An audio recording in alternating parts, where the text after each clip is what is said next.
అందరికీ నమస్కారం. కువైట్ ప్రభుత్వం కానూను ప్రకటించిన తర్వాత కువైట్లో ఉన్న ఇండియన్ ఎంబసీ తొలిసారిగా ఒక ప్రకటన విడుదల చేసింది.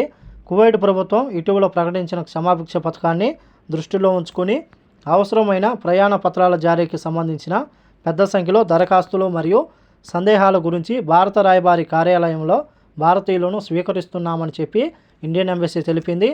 ఇతర కౌన్సిలర్ సేవల నిర్వహణకు సంబంధించి వర్తించే విధంగా ఇండియన్ ఎంబసీ ఎమర్జెన్సీ సర్టిఫికేట్ మరియు పాస్పోర్టు జారీలకు ప్రాధాన్యత ఇస్తుందని చెప్పి ప్రయాణ పత్రాల జారీ ప్రక్రియలో మార్పుల విషయంలో సలహాలు జారీ చేయబడతాయని చెప్పి సంబంధిత భారతీయ పౌరులు అవసరమైతే ఇండియన్ ఎంబసీ యొక్క వాట్సాప్ హెల్ప్లైన్ ద్వారా మరింత సమాచారం పొందవచ్చని చెప్పి ఇండియన్ ఎంబసీ ఒక ప్రకటన తెలిపింది.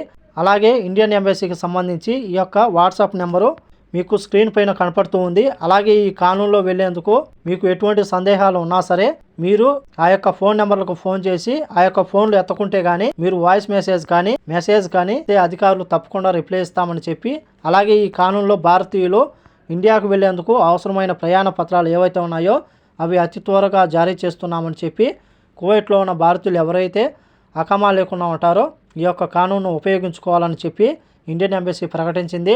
చాలామంది అడుగుతూ ఉన్నారు, దొంగతనం కేసు ఉంటే పోవచ్చా, లేకపోతే మా పైన ఈఎంఐ కేసులు ఉంటే పోవచ్చా, లేకపోతే ఇతర కేసులు ఉన్నాయని చెప్పి ఒకసారి ఇండియన్ ఎంబసీకి సంప్రదించండి. లేకపోతే స్క్రీన్ మీద కనబడుతున్న నెంబర్లకు ఫోన్ చేసి అలాగే ఇండియన్ ఎంబసీ అధికారుల సలహాలు తీసుకోవాలని చెప్పి కోరుకుంటూ ఈ వీడియో నచ్చితే లైక్ చేయండి, షేర్ చేయండి, సబ్స్క్రైబ్ చేసుకోండి. నెక్స్ట్ వీడియోలో మళ్ళీ కలుద్దాం. జై హింద్.